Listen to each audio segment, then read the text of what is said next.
नमस्कार विद्यार्थी मित्रांनो, एमपीएससी कंबाईन 2023 कधीची एक्झाम आहे, अजून त्याची प्रोसेस चालू आहे.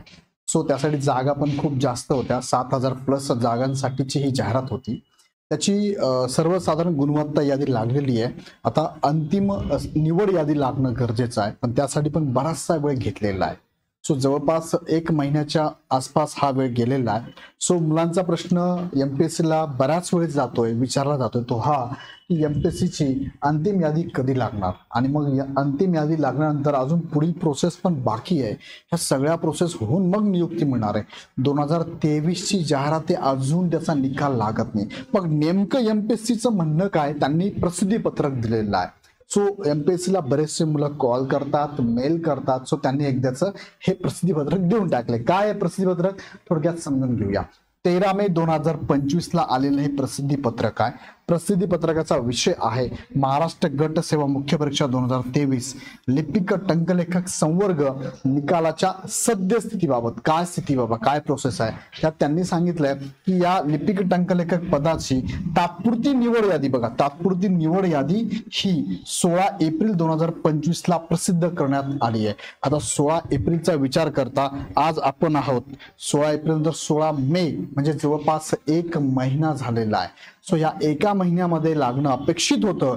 कारण काय, तात्पुरती काय होती, मला निवड यादी होती, त्यातनं काय करायचं, त्यांना फायनल मेरिट यादी लावायची, फायनल निकाल लावायचा, पण त्याला वेळ लावता येते. त्याचं म्हणणं काय, त्या आधारे 17 एप्रिल 2025 रोजीच्या प्रसिद्धी पत्रकान्वये उमेदवारांकडून भरती प्रक्रियेतून बाहेर पडण्याचा विकल्प म्हणजेच ऑप्टिंग आउट या संदर्भात त्यांनी काय अपडेट दिलं होतं की मुलांनी ऑप्टिंग आउट करायचं आहे. म्हणजे ज्या विद्यार्थ्यांना हे पद नकोय, आता नकोय म्हणजे बरेचशी मुलं अशा आहेत की ह्या 2 वर्षामध्ये वेगवेगळ्या ठिकाणी त्यांची निवड झालेली आहे. कदाचित ते पद याच्यापेक्षा चांगलं असू शकतं किंवा त्यांना तिथे जॉब करायची इच्छा असेल. सो अशी मुलं ऑप्टिंग आउट होणार होते, ते झालेले आहे, जवळपास झालेले ऑप्टिंग आउट. बऱ्याच जणांनी ऑप्टिंग आउट केलेलं आहे. आता ज्यातले काही एक्स सर्व्हिसमॅनचा थोडा इश्यू आहे की ते एक्स सर्व्हिसमॅन जे होते त्यांनी ऑप्टिंग आउट केलं नाही किंवा ते इकडे फिरकलेच नाही. अशी काही उमेदवार आहेत बरं का, ते इकडे फिरकलेच नाही. जाऊ दे काय असेल ते, माझं झालं सिलेक्शन, मी तिकडे आहे, मग इकडे काय होतं मला काय करायचंय, असं पण झालेलं आहे. सो याबद्दल पण मी व्हिडिओ घेऊन बऱ्याचशा विद्यार्थ्यांना कळवलं होतं की ऑप्टिंग आउट करा.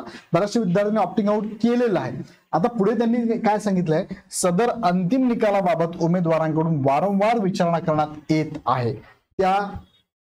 त्याला अनुसरून असे स्पष्ट करण्यात येते की प्रस्तुत संवर्गाचा अंतिम निकाल प्रसिद्ध करण्याची कार्यवाही सुरू असून विज्ञापित पदांची संख्या, आरक्षण अर्हता, उमेदवारांनी केलेले दावे इत्यादी बाबी विचारात घेऊन सर्व उमेदवारांच्या दाव्यांची पडताळणी करिता कालावधी लागणार असल्याने साहजिक थोडे जास्त जागा आहे.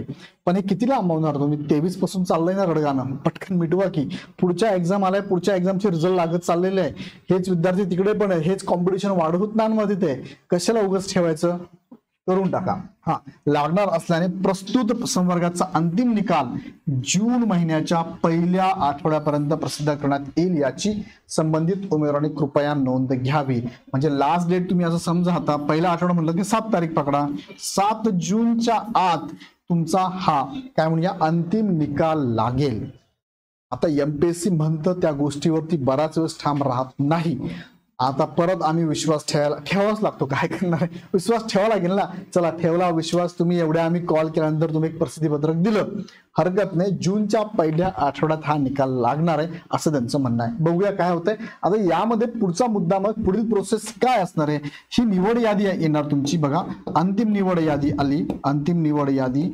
यानंतर तुमचं काय होणार आहे, या विद्यार्थ्यांचं काय होणार आहे, यांचं होणार आहे डीव्ही डॉक्युमेंट व्हेरिफिकेशन, कागदपत्रे तपासणी. आता कागदपत्रे तपासणीसाठी 2023ला तुम्ही जे पण फॉर्म भरला होता ते प्रोफाईल तुमच्याकडे असेल तर चेक करून घ्या.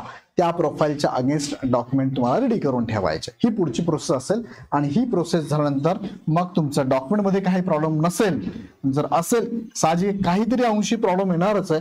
प्रॉब्लेम जर आला तर परत काय, प्रतीक्षा यादीतून काही उमेदवारांना निवड यादीत घेण्यासाठी त्यांचा डीव्ही घेण्यात येईल आणि मग फायनल काय, फायनल नियुक्ती तुम्हाला मिळणार आहे.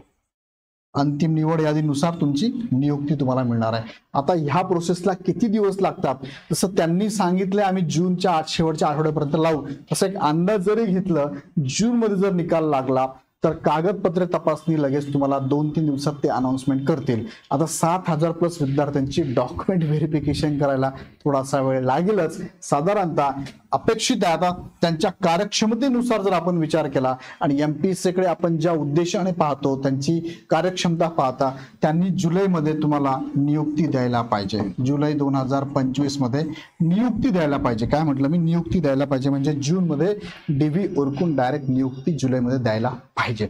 आता जुलै तारीख कोणती, तर पहिल्या आठवड्यात द्यायलाच पाहिजे. काहीच हरकत नाही, एवढे दिवस लावले तुम्ही आता साहजिक आहे. सो अशा पद्धतीने पुढील प्रोसेस असणार आहे. सो विद्यार्थी मित्रांनो रेडी राहा आणि काही शंका असेल तर इग्नाइट अकॅडमी नेहमी तुम्हाला गायडन्स करत असते, सजेस्ट करत असते, मदत करत असते. डॉक्युमेंट बद्दल काही इश्यू असेल तर कमेंट बॉक्समध्ये नक्की टाका, त्यावरती पण तुम्हाला डिटेलमध्ये व्हिडिओ घेतो. काही शंका असेल आमचा हेल्पलाईन नंबर आहे, यांना एक कॉल करून आपण माहिती घेऊ शकता. व्हिडिओ आवडला तर लाईक करा, चॅनल सबस्क्राईब करा. पुन्हा व्हिडिओ नेक्स्ट व्हिडिओमध्ये. खूप खूप धन्यवाद.